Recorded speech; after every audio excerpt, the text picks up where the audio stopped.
नमस्कार विद्यार्थी मित्र, कक्षा 9 सब्जेक्ट हिंदी चैप्टर 12 12 रानी। इसकी लेखिका है महादेवी वर्मा और साहित्य का प्रकार है रेखाचित्र। महादेवी वर्मा पशु पक्षियों से गहरा लगाव था। उन्होंने अपने संबंधित बड़े दिलचस्प और मार्मिक उनके बारे में मार्मिकता से लिखा हुआ है। प्रस्तुत संस्मरण में एक घोड़ी है, उसका नाम रानी है। इसके साथ साथ रोजी और निक्की ऐसे और दो जीव भी है। इसका बड़े हो जाने पर भी इसकी स्मृति अपने जीवन में वो अंकित कर रखी है। इसका सूक्ष्म निरूपण किया हुआ है। यहाँ रानी नामक एक घोड़ी उसके दो साथी है निक्की और रोजी के साथ आई है, से दोनों के साथ सम्मिलित है, जिसका वह बड़ा मार्मिक और भावुकतापूर्ण शैली में चित्रण अंकित किया है। ऐसा लगता है यह नेवला, यह कुत्ती और यह घोड़ी हमारे सामने ही है। पशु पंक्षी और निर्दोष बोले ऐसे प्राणियों के प्रति महादेव जी का स्नेह और प्रेम छलकता रहता है। देखो, बचपन की घटना है, लेकिन उनकी स्मृति पट में आज भी वह वैसा ही है। रियासत यानी स्टेट कि जहाँ पे राजा लोग रहते थे, ऐसे रियासत जी होती थी। तो इंदौर ऐसा था, यहाँ की वह घटना है। तो इंदौर में घोड़े और घुड़सवारों की अधिकता थी। अधिकता थी, जिनके कारण अतिरिक्त वो जब अंग्रेजों के बच्चों को ऐसे घोड़े पर बैठे हुए देखते थे, तो उन्होंने अपने पिता से भी ऐसे घोड़ा मांगा कि और बच्चों के पास है तो हमारे पास भी वह होना चाहिए। एक स्मृति पत्र दे दिया, उनको याद दिलाया कि हमें भी ऐसा एक घोड़ा चाहिए। तो थोड़े दिनों के बाद उनके पिताजी ने आंगन के द्वार में एक ऐसी ही हल्की चॉकलेटी रंग की एक घोड़ी लाया गया। बच्चों को तो उत्सुकता थी। उन्होंने पूछा कि इसका नाम क्या है। देखो, पहले तो इस रानी के प्रति बालकों की ईर्ष्या थी। उनको पहले जलन ईर्ष्या हुई कि इसके लिए तो अलग कमरा, अस्तबल नहीं था, जो बरामदा था वहीं पे उसका अस्तबल बनाया गया। उसके खाने पाने देखरेख आदि रखने के लिए एक छुट्टन नाम के व्यक्ति को भी रखा गया, जिससे बालकों को बहुत जलन हुई कि इनके लिए तो सब कुछ, हमारे लिए कोई नहीं। एक रामा था, उनको नौकर नहीं कहा जा सकता क्योंकि वो उनके कान भी खींचता था। यानी अगर कोई तूफान मस्ती की, कोई मस्ती करके, तो उसे मार भी वो बच्चों को मार भी सकता था, जिसके लिए उसे नौकर तो कहा नहीं जा सकता। फिर बार बार बच्चों से पूछने पर पता चला कि वो उसका नाम क्या है, रानी, ताज रानी। तो बच्चों ने कहानियों में रानी की सुख दुख की गाथा यानी कहानी सुनी थी, तो उन्हें लगा कि ये तो बहुत दुखी है, और वो उनके साथ ऐसे हिल मिल गए कि उनको अपना ही एक हिस्सा समझने लगे। दिन ब दिन बढ़ते गए बच्चों उसके साथ, रानी ने भी बच्चों के साथ अच्छी आत्मीयता कर ली।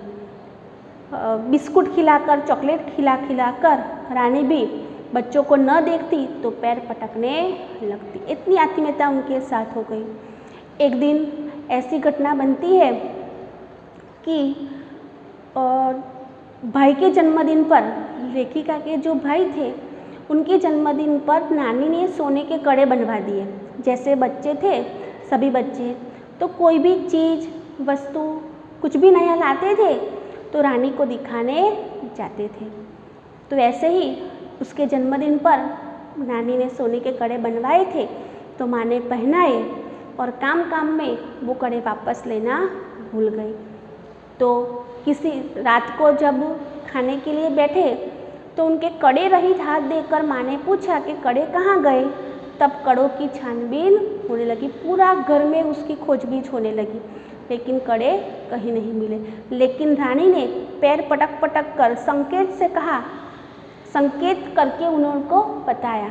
जब पिताजी ने वहाँ पर खुदवाया तो किसी ने वहाँ पर गड्ढा खोदकर वो वहाँ पर कड़े गाड़ दिए गए थे। तब से बच्चों में तो प्रिय थी ही, लेकिन तब से वो पूरे घर में रानी प्रिय हो गई। एक बाद में उन्होंने एक बच्चे को जन्म दिया, तो सब बच्चे पूछने लगे कि यह कहाँ से आया, कहाँ से आया। तो रामा ने अनायास ही कह दिया कि रानी के पेट से। बच्चों में तो ऐसे बहुत ज़्यादा सोचने की शक्ति होती नहीं है, तो उन्होंने पास और भी है, तो रामा ने स्वीकृति सूचक सिर हिला दिया कि हाँ। तो बच्चों ने फिर क्या फरमाइश की कि देखो, एक तो है, दूसरा अभी छोटा सा जन्मा है और उसके पेट में है, तो हम ऐसा करें कि ये मेरी सेवा में रहेगी और छोटे जो भाई बहन हैं उनके लिए वो घोड़ा हो जाएगा। तो हम उसका पेट चीरकर और एक बच्चा घोड़ा निकाल दें। साहस भी किया। साहस भी एक दोपहर जब सब सो रहे थे, तब भाई कहाँ से साग काटने का चाकू ले आया। सबने योजना बनाई कि उसका पेट चीरकर और घोड़ा बच्चा निकाल दे। लेकिन जब हाथ में चाकू आया, तब उसके साहस ने परिचय दे दिया। उसने कहा कि अगर हम उसका पेट चीर तो देंगे, लेकिन सिएंगे कैसे, क्योंकि टाट सीने का बड़ा सुजा तो रामा के पास रहता है और उसकी कोठरी तक पहुँचने की शक्ति बच्चों में है थी ही नहीं, और वो और बच्चा घोड़ा निकालने की बात ही सोचना बंद कर दिया। एक दिन ऐसी घटना बनती है कि सब बच्चे दोपहर में बच्चों के लिए ही लाया गया था। पिताजी ने उसके लिए एक छुट्टन को भी रखा हुआ था। बार बार पर सुबह में भाई बहन को, शाम को लेखिका को घुमाने ले जाते थे, लेकिन इतनी थोड़ी सी इच्छा से वो उनकी इच्छाएं थोड़े समय के लिए घोड़े पर बैठने की उनकी इच्छा पूर्ण होती, उनको तो ज़्यादा बैठना था। तो एक दिन दोपहर में उसकी पीठ पर बैठे और उसको लेके आए और उसकी नंगी पीठ पर, उस पर जीन तो रखा नहीं गया था, नंगी पीठ पर सवारी हो गए और भाई ने उससे एक ऐसी संटी मारी, उसके स्वाभिमान को चोट पहुंची और वह दौड़ी तो बहुत तेज से दौड़ी, और कब ये लेखिका उनकी पीठ से गिर गई तब उसे पता चला कि वो गिरी हुई है। थोड़े दिनों तक उनको बिछौने पर पड़ा रहना पड़ा, और बाद में जब वो स्वस्थ होकर उनके सामने खड़ी हुई तो वो शर्म के मारे हिनहिनाई और उसकी आंखों में भी पानी आ गया। तो एक पशु है, एक पशु पक्षियों के प्रति मानवीय संवेदना कैसे व्यक्त हुई है, यही का चित्रण इस रेखा चित्र में किया है। देखेंगे हम चैप्टर। देखो, रियासत होने के कारण इंदौर में शानदार घोड़ों और सवारों का आधिक्य था। आधिक्य यानी अधिकता।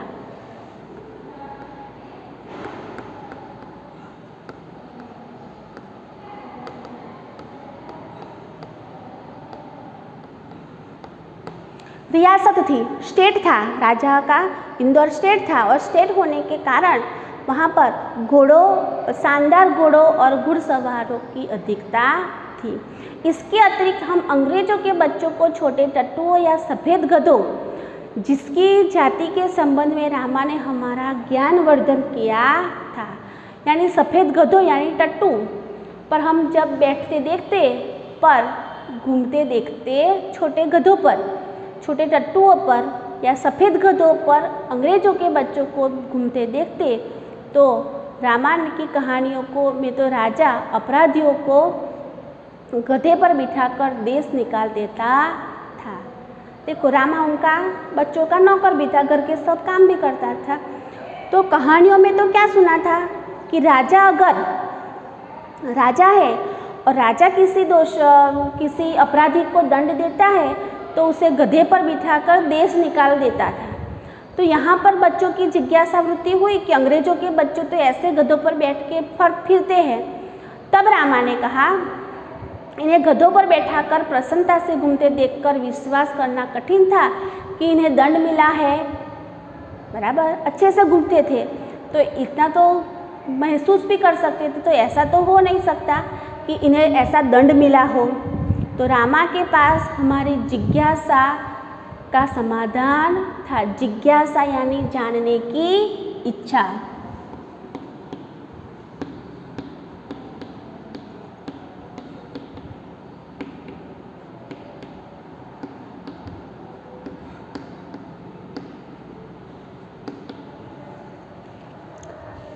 बच्चों को जानना था कि कहानियों में तो हमने सुना है कि अपराधी को राजा अपराधी को सजा के तौर पर गधे पर बिठाकर देश निकाला देता था। देश निकाल देना यानी देश से बाहर कर देना।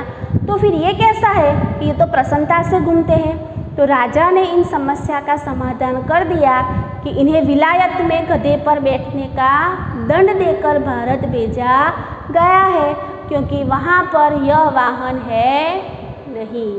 विलायत यानी दक्षिण अफ्रीका में आया हुआ एक शहर यानी विलायत। उनको तो सज़ा वहाँ पर दी गई है, तो फिर यहाँ पर कैसे?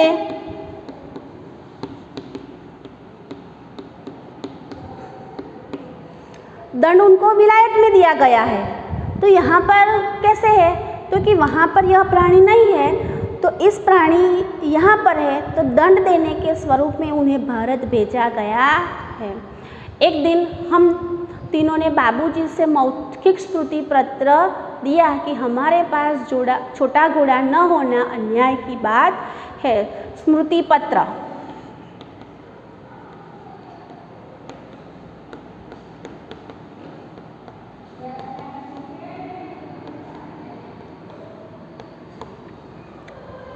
हमने बाबूजी से, तीनों ने बाबूजी से कह दिया कि हमारे पास छोटा घोड़ा न होना अन्याय की बात है। यदि अन्य बच्चों को घोड़े पर बैठने का अधिकार है तो वो हमें भी अधिकार मिलना चाहिए। बाबूजी ने हंसते हुए पूछा, सफ़ेद टट्टू पर बैठोगे? तुम कहो के साथ ठेल मठाल के उपरांत मैंने अगवा होकर गंभीर मुद्रा में उत्तर दिया, सफ़ेद टट्टू तो गधा होता है जिस पर बिठाकर देश निकाला दिया जाता है। बाबूजी ने पूछा, टट्टुओं पर बैठोगे? तो हमने कहा वो तो गधा होता है और जिस पर बैठकर सजा दी जाती है। पता नहीं हमारे ज्ञान के वजस्त्र स्रोत रामा को बाबूजी ने डांटा या नहीं, परंतु कुछ दिन बाद अब हमने देखा कि एक छोटा सा चॉकलेटी रंग का टट्टू आंगन के पश्चिम वाले बरामदे में बांधा गया। बरामदा तो घोड़े बांधने के लिए बनाया नहीं गया था, अतः बाहर से टट्टू को लाने के लिए दीवार में एक नया छोटा दरवाज़ा लगाया गया और उसकी मालिश करने तथा खाने पीने घूमने आदि उसकी देखरेख के लिए छुट्टन नाम का साइस रखा गया। साइस घोड़े की देखभाल करने वाला। घोड़े की देखभाल करने वाला, क्या बोलते हैं उनको? साइस। एक साइस रखा गया जो घोड़े की देखभाल करता था और उसको नाम था छुट्टन, जो उसकी देखभाल करता, उसे दाना चारा पानी खिलाता। अब तो हम उस छोटे टट्टू से बहुत प्रभावित और आतंकित हुए। हमारे तथा हमारे अन्य साथी जीवों के लिए न मकान में कोई परिवर्तन हुआ और न कोई विशेष नौकर रखा गया। बच्चों में ईर्ष्या हुई, जलन होने लगी कि इसके लिए तो नया नौकर भी रखा गया और हमारे लिए तो न कोई घर में और परिवर्तन हुआ और न ही कोई नौकर रखा गया।